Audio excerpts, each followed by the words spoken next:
Hey, welcome back to Graph Theory. In this video, we're going to discuss some inequalities that are helpful for proving bounds on problems in extremal graph theory. The inequalities that we'll focus on today are the Trivial Inequality and the Cauchy-Schwartz inequality. And we'll see examples of applications of both of them in extremal graph theory. So as we've seen in some of the previous videos, many problems in graph theory, including a lot of open problems, are of the form: what is the maximum number of edges in a graph G of order n? In other words, a graph G with n vertices, with the property that, and then some property, like G avoids some subgraph, for example. So we could request that G contains no k vertices that form a clique of size k. And a clique, again, is just a complete subgraph, a subgraph with all possible edges. If we're thinking about some social network, we would be saying that the network has no k users that are all connected to each other.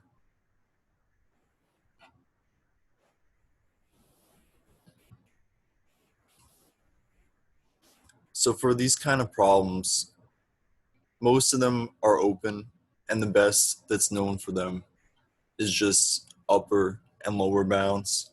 A few of them are solved and exact values are known. For example, one of them that we'll see in this video is when we want to forbid triangle subgraphs.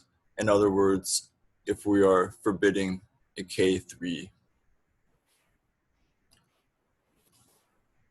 And the focus of this video is going to be, like I said earlier, learning some inequalities that will help us prove upper bounds for these kind of problems. The first inequality we'll start with is called the trivial inequality. And when you see it, it's probably something that seems obvious. But as we'll see, it's useful for proving things that seem much less obvious. So here is the trivial inequality. And all it says is that for any real number x, we have x squared is greater than or equal to 0. And we only get equality when x is 0.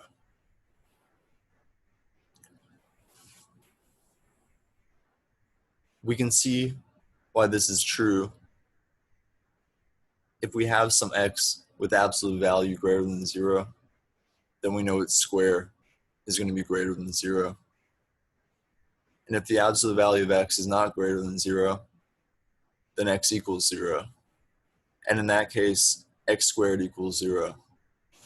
And this gives us the exact statement in the first bullet, including the equality case. So like I said, it might seem really obvious, this trivial inequality, but it's useful for proving other things that do not seem so obvious. For example, there's this inequality called the arithmetic mean geometric mean inequality. You can apply this inequality for any number of variables. In the case that there are two variables, we can derive that just from the trivial inequality. What it says when you have two variables is that if you have x and y that are non-negative real numbers, then the arithmetic mean of x and y is at least their geometric mean. We can prove this in a very simple way. The geometric mean is the square root of x times the square root of y. In other words, the square root of x times y. So we can let a equal the square root of x, and we can let b equal the square root of y. Another way to say that is that a squared equals x and b squared equals y. And we can assume that a and b are non-negative. We don't have to, but it doesn't hurt anything. And I'll just mention that we know that the square root of x and the square root of y exists because x and y are non-negative real numbers. So that square root of xy, we can write that as just the product a times b. And then we can use the trivial inequality. We apply the trivial inequality to the quantity a minus b squared. So we know the square of any real number is greater than or equal to 0. So the square of a minus b is greater than or equal to 0. When we expand the a minus b squared, we get a squared minus 2ab plus b squared. And we know that that's greater than or equal to 0. We can rearrange things and divide by 2.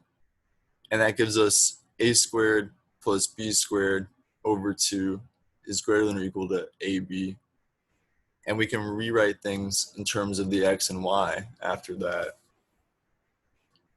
And that gives us the two-variable arithmetic mean geometric mean inequality, which is just that x plus y over 2 is greater than or equal to the square root of x times y, as long as x and y are non-negative real numbers.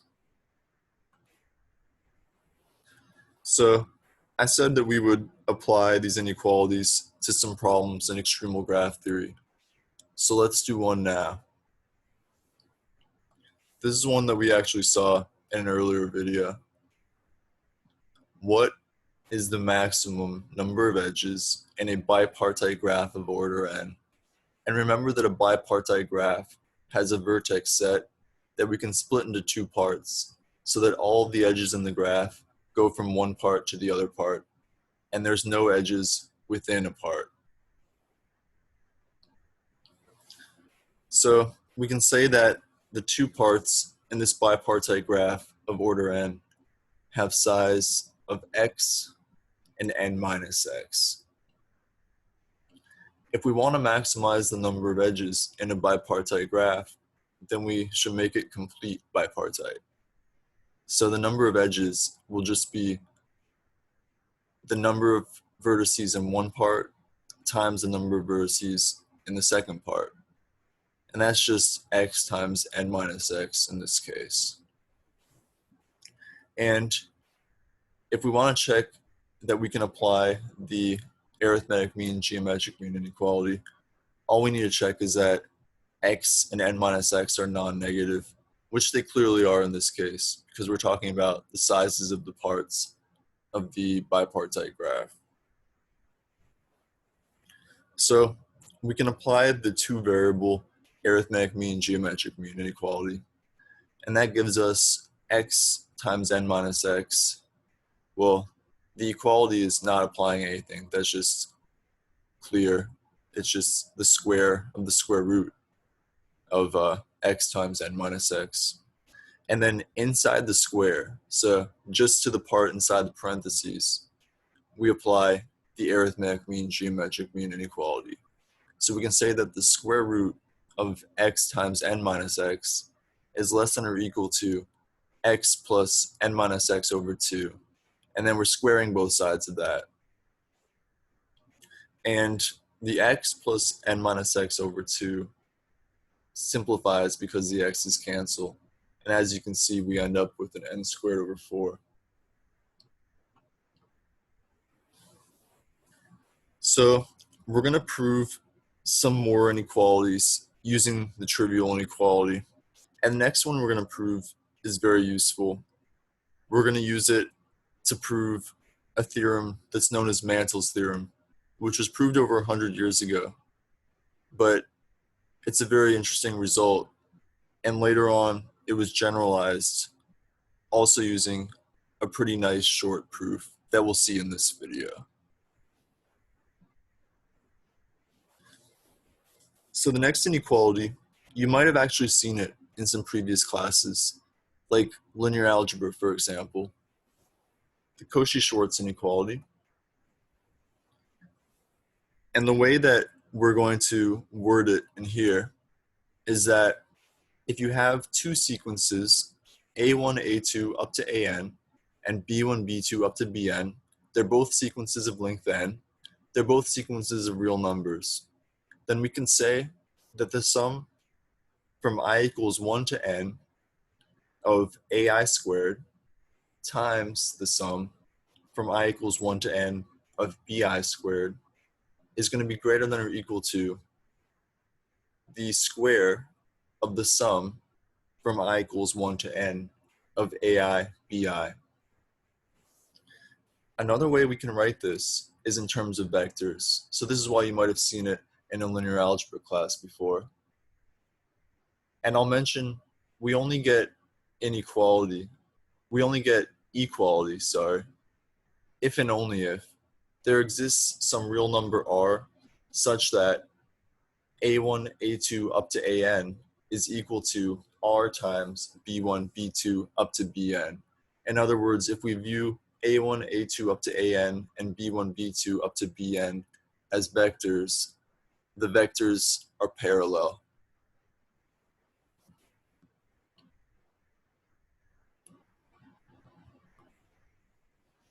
So if you saw this in a linear algebra class before, you might have seen it in this form, where if we have two vectors u, where u is the sequence a1, a2 up to an, and v is representing the sequence b1, b2 up to bn, then the inequality in terms of u and v is just saying that the absolute value of the dot product of u and v is at most the product of the magnitudes of u and v.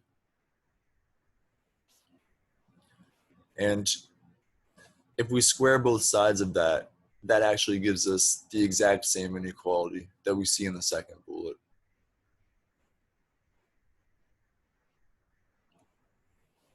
So the Cauchy-Schwartz inequality has a lot of different proofs.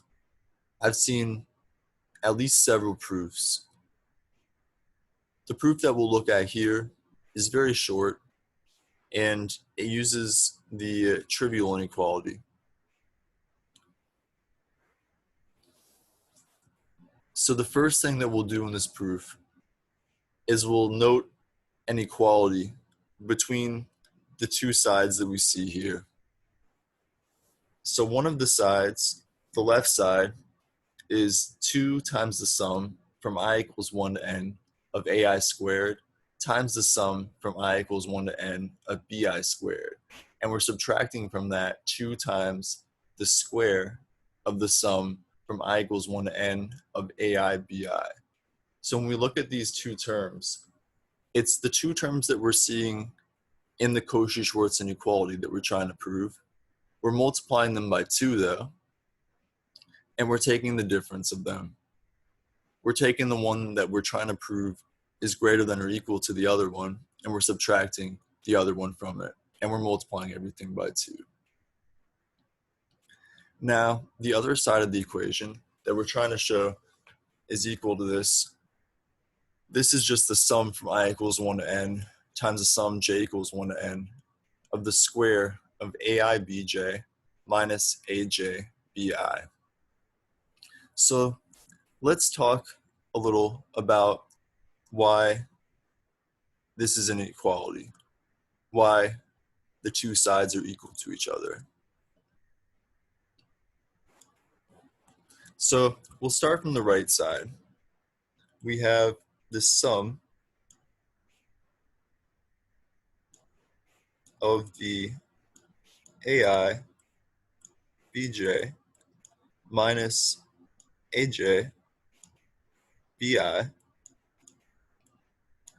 and we're squaring that. And it's a double sum. So what we can do is we can just square it. So we can expand each of these terms. And I'll write the terms before I write the sum. So we got ai squareds now. And we have the bj squareds.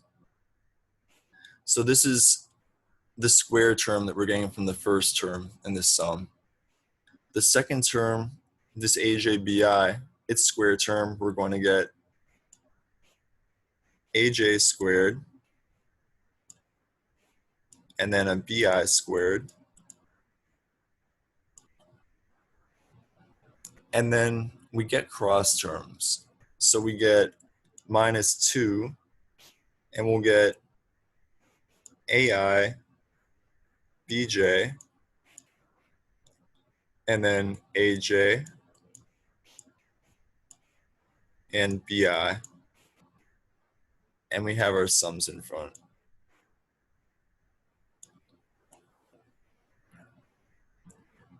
Now, the next thing I can do here is I can put those sums next to each of the terms that I have here.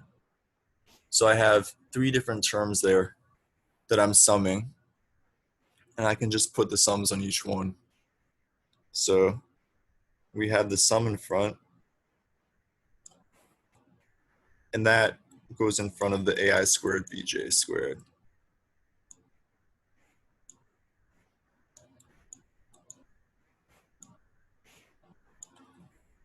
And then we also have sums in front of the AJ squared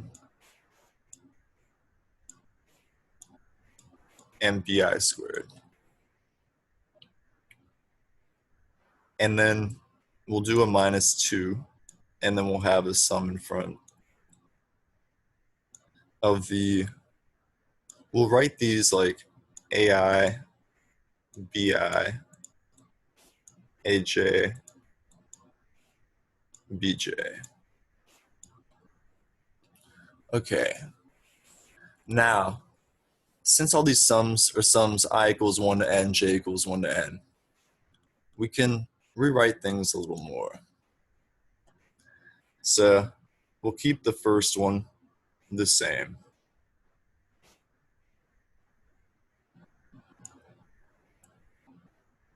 So we got AI squared, BJ squared. But now that second one, the sum I equals 1 to n, j equals 1 to n, AJ squared, BI squared. This is the same as the sum I equals 1 to n, j equals 1 to n of AI squared, BJ squared.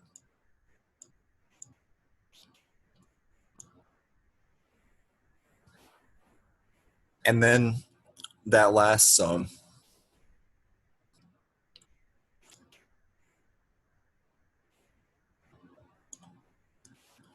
that one, we can leave as is for now. We don't need to change it yet. We'll do that in the next step. Something we can notice about all of the sums that we have here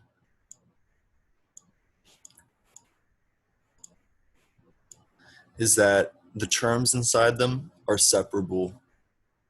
So we can separate the I part from the j part. And that's what we're going to do now. So each of these sums, I'll write the I and the j on each of them.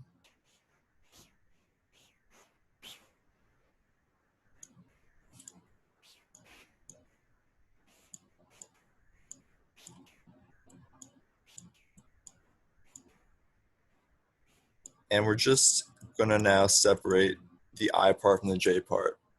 And we can write this now as a product of an I sum times a j sum for each of these sums. So we'll do that like this. So we got the sum over I of AI squared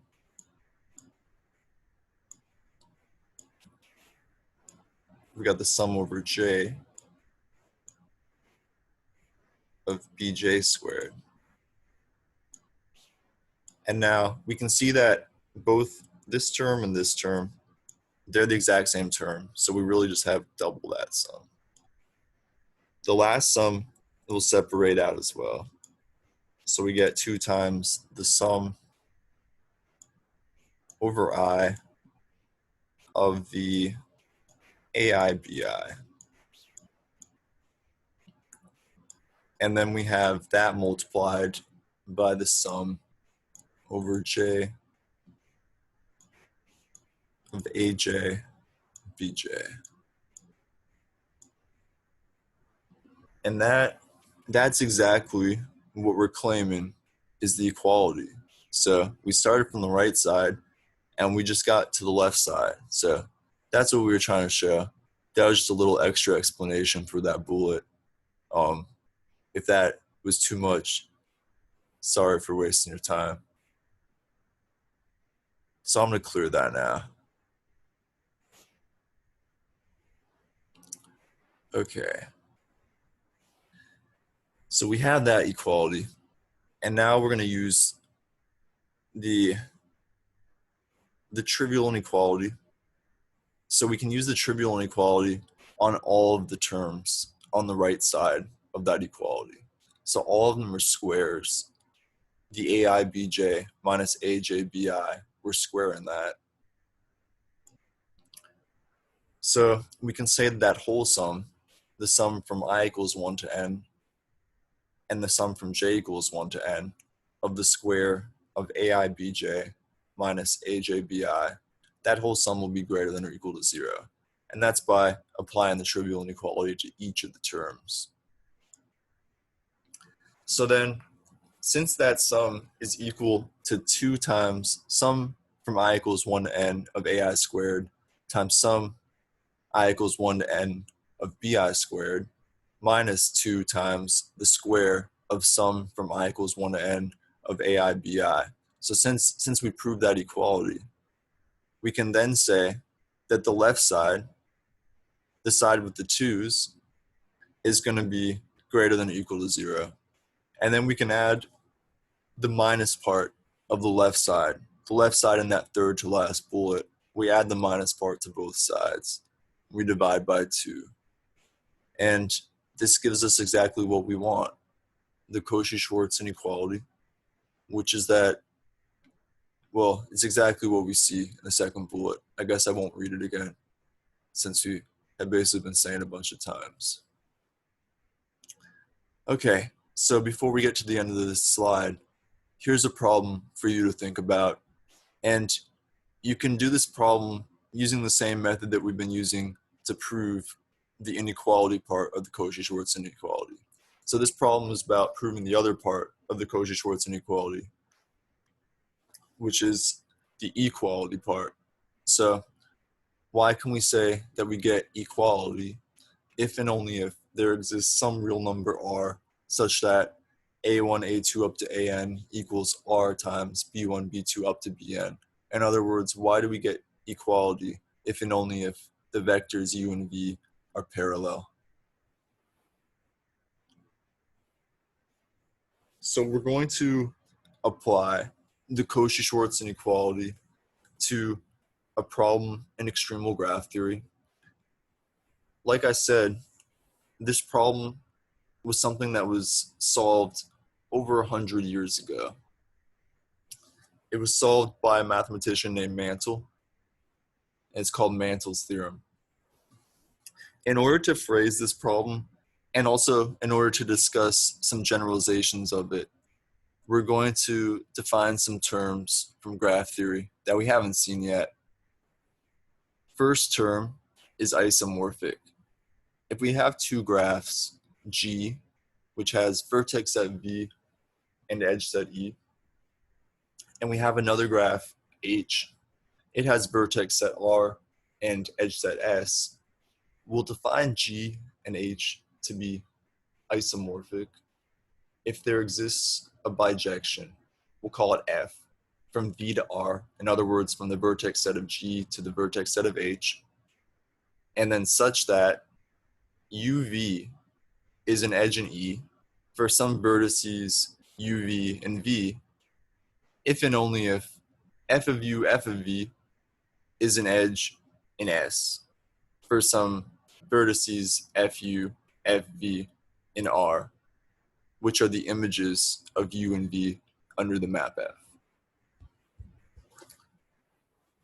So if we have an edge in G, we're going to require that the image of those vertices in H also has an edge.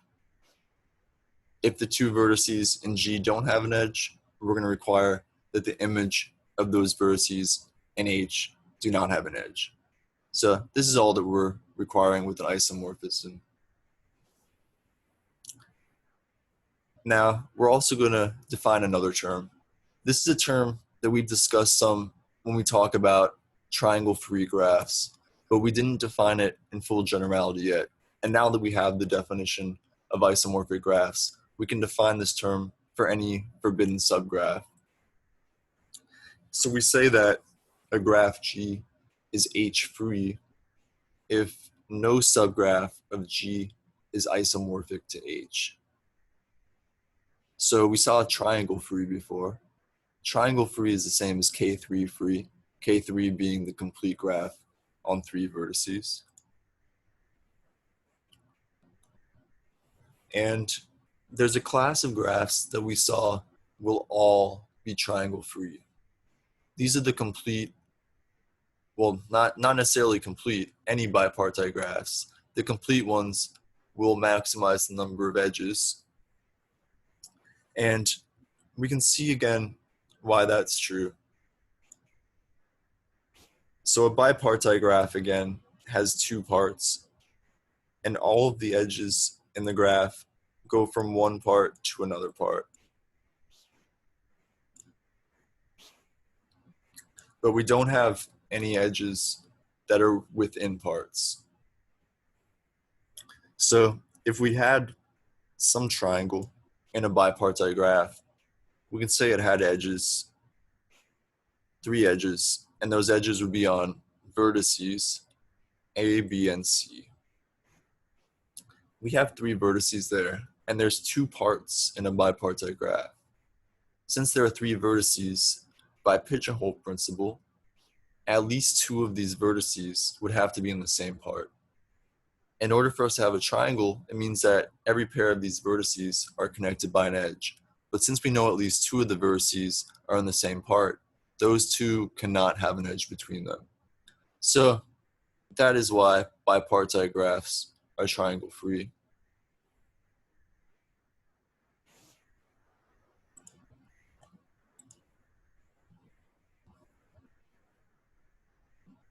So we're going to look at a generalization of the problem that we looked at in class, which was maximizing the number of edges in a graph of order n that is triangle free. And the generalization of this problem, these type of problems are called Tron problems. And these are extremal problems about maximizing the number of edges in graphs while avoiding certain subgraphs. We define this extremal function, ex of n comma h. This is defined to be the maximum possible number of edges in an h-free graph of order n. In other words, an h-free graph with n vertices. And we're trying to maximize the number of edges. So we saw if we take a complete bipartite graph of order n and we make the parts as equal in size as possible. So if n is even, the parts are equal in size. And if n is odd, the parts only differ by 1 in size. We saw in class that it's possible to have the number of edges be equal to the ceiling of n over 2 times the floor of n over 2. This is just the product of the number of vertices in the 2 parts. Now, based on what we just discussed with bipartite graphs being triangle free, we can see that we already have a lower bound on the extremal function of n comma k3. And our lower bound is just that product of the ceiling of n over 2 times the floor of n over 2. So we have the lower bound, it would be nice if we could prove an upper bound. And that's what we're about to do. And it's a nice application of the Cauchy-Schwartz inequality. And like I said earlier, it's called Mantel's theorem. It was proved by Mantle in 1907, a long time ago. And this is a real nice short proof. It's all going to fit on this slide. And we're going to start with a graph G with vertex set V, edge set E. And G is going to be a triangle-free graph of order n. We'll name the vertices of G. We'll call them V1, V2 up to Vn. We'll also define di. Di is just going to be the degree of the vertex Vi. Now we can see, because the graph G is triangle free, if we have any edge Vi, Vj in the edge set E, we can say that the vertices Vi and Vj cannot have any common neighbor. If they had some common neighbor, in other words, if they were both adjacent to the same vertex, that would form a triangle in G, a triangle on the vertices Vi, Vj, and the common neighbor. What does this tell us about Di and Dj? Well, we can see that every vertex in the graph G is adjacent to at most one of Vi or Vj, and possibly it's not even adjacent to either of them. That immediately implies that n is greater than or equal to Di plus Dj. And we're going to apply that to every vertex in our edge set, and we're going to sum them all up. So that gives us this sum that we see in the middle. This sum Vi, Vj, and E. So the sum over all edges Vi, Vj in the edge set of the quantity Di plus Dj. Since we know that for any I and j, Di plus Dj is less than or equal to n, as long as Vi and Vj are in the edge set, we can get the upper bound of n times the cardinality of E, because the number of terms in that sum is just the cardinality of E, and each term is at most n. Now, this sum in the middle of the Di plus Dj terms, we can see that it's equal to another sum. We can see that in the sum of the Di plus Dj terms, the term Di is going to show up exactly Di times, and the term Dj is going to show up exactly Dj times. So that sum of the Di plus Dj terms, it's equal to the sum from I equals 1 to n of Di squared. And this is where the Cauchy-Schwartz inequality comes in. So we can say by the Cauchy-Schwartz inequality that the sum I equals 1 to n of Di squared times the sum I equals 1 to n of 1 is greater than or equal to the square of the sum from I equals 1 to n of Di. Now, let's look at this for a second to make sure we're seeing why the Cauchy-Schwartz inequality applies. On the left side, the sum I equals 1 to n of 1, this is the same as the sum from I equals 1 to n of 1 squared. On the right side, the sum from I equals 1 to n of Di, this is the same as the sum from I equals 1 to n of Di times 1.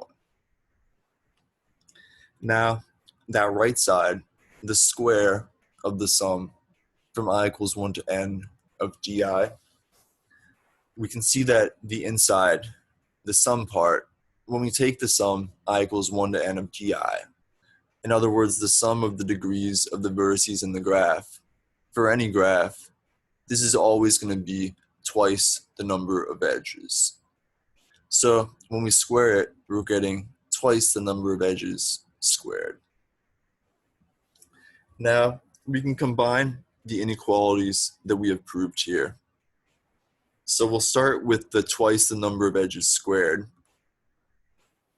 And that we can see is less than or equal to n squared times the number of edges. Why are we getting n squared times the number of edges? Well, we can take that sum from I equals 1 to n of 1, and that sum is just equal to n. So we know that the square of twice the number of edges is less than or equal to n times the sum from I equals 1 to n of di squared. That's just the second to last bullet, the Cauchy-Schwartz inequality. Now the sum from I equals 1 to n of di squared, in the third to last bullet, we showed that that's less than or equal to n times the number of edges. So we're getting the square of 2 times the number of edges is less than or equal to n times the number of edges. And that's why we're getting n squared times the cardinality of E. And if we divide both sides by 4 times the cardinality of E, that gives us that the cardinality of E is less than or equal to n squared over 4. And this gives us a matching upper bound to the lower bound that we saw on the last slide. So we have calculated the extremal function of n comma k3. So the Turan problem for triangles, that value is known exactly. But like I said, this theorem about triangle-free graphs, it's a special case of a much more general problem. And that problem is to study H-free graphs for any forbidden subgraph H. Now there was a theorem that was proved later. It was proved in 1941, Tron's theorem. And it generalizes the theorem that we just saw. It generalizes it from K3s to KRs for any R. The statement of Tron's theorem is that for each R greater than or equal to 2, the extremal function of n comma kr is less than or equal to r minus 2 times n squared over 2r minus 2.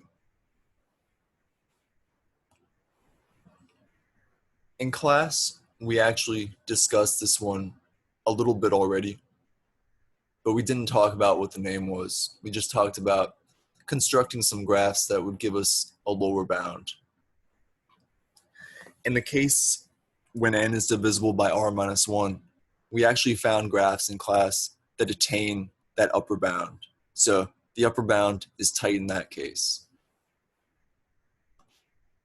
And here's a picture of one of these graphs for the case that we are forbidding a K4. So if we want to forbid a KR, and if we have n divisible by r minus 1,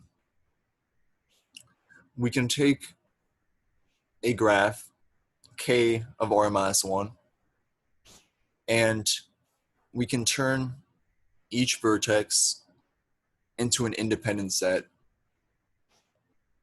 of vertices, and we make each of the independent sets have equal size.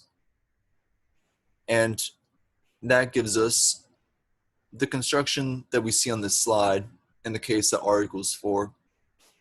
And this would be a K3 that was turned into an extremal graph for the KR Turan problem. And that's the KR Turan problem for r equals 4. So let's see a nice short proof of Tron's theorem.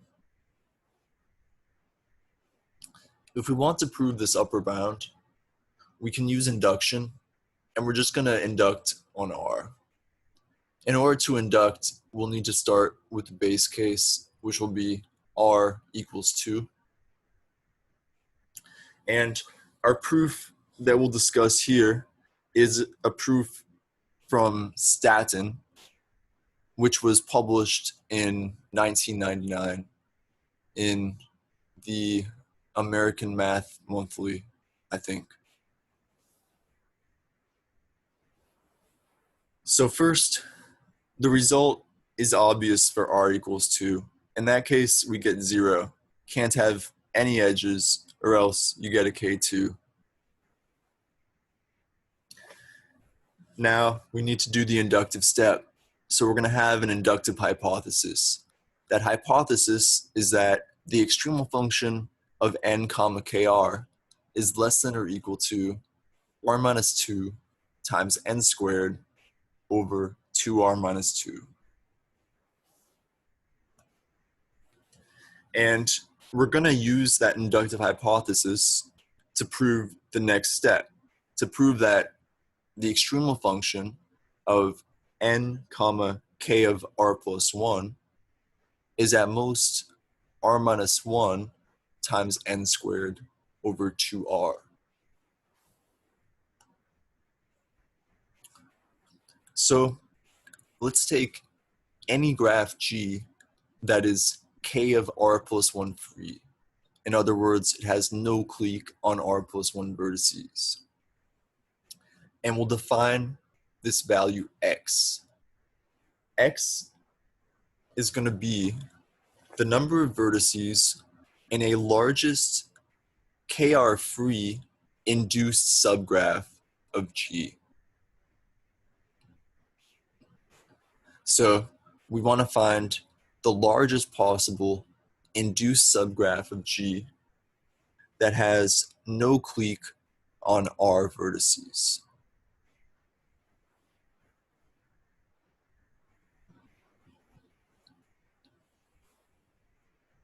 Now, we can see that the neighbors of any vertex in the graph, they must induce a subgraph that has no clique of size R.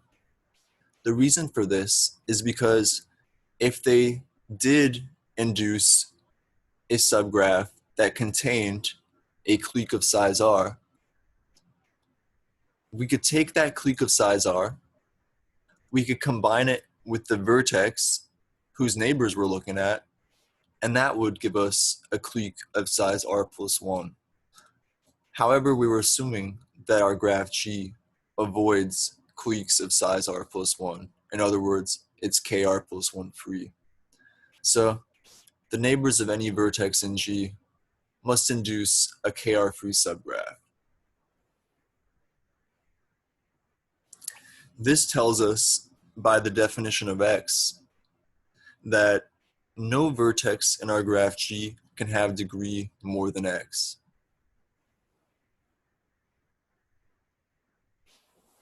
So we'll define A to be a largest kr-free induced subgraph of G. Largest as in maximizing the number of vertices, of course. It's possible that there will be multiple largest kr-free induced subgraphs of G. We're just taking one of them in that case. That's why we write A instead of B. Again, by the definition of X, we can say that since A is the largest kr-free induced subgraph of G, A has to have order X. The number of vertices in A has to be X. We can apply the inductive hypothesis to A. So since A is kr-free, we can say that A has the most r minus 2 times x squared over 2r minus 2 edges. And that's also using the fact that A has order X.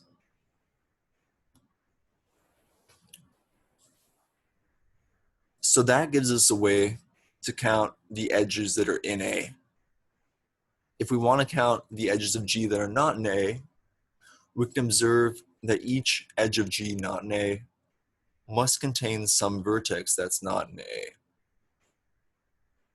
We saw that A has X vertices, and G has a total of N vertices.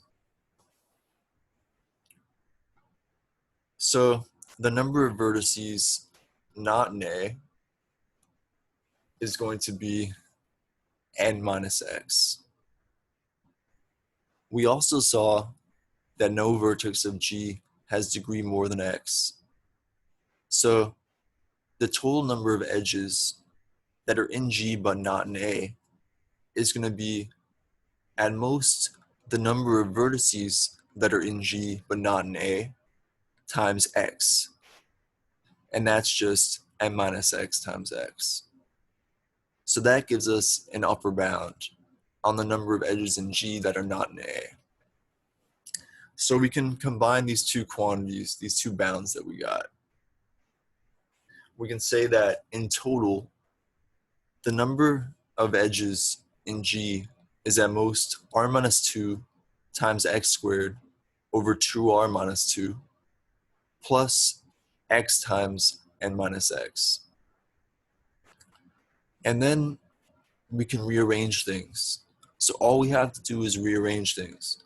And you can actually check that both sides of this equation are the same. This is pretty easy just to check with some basic algebra. And why does this finish off the bound for us? So we can see the right side of this equation. We get r minus 1 times n squared over 2r minus r over 2r minus 2 times the square of x minus r minus 1 times n over r.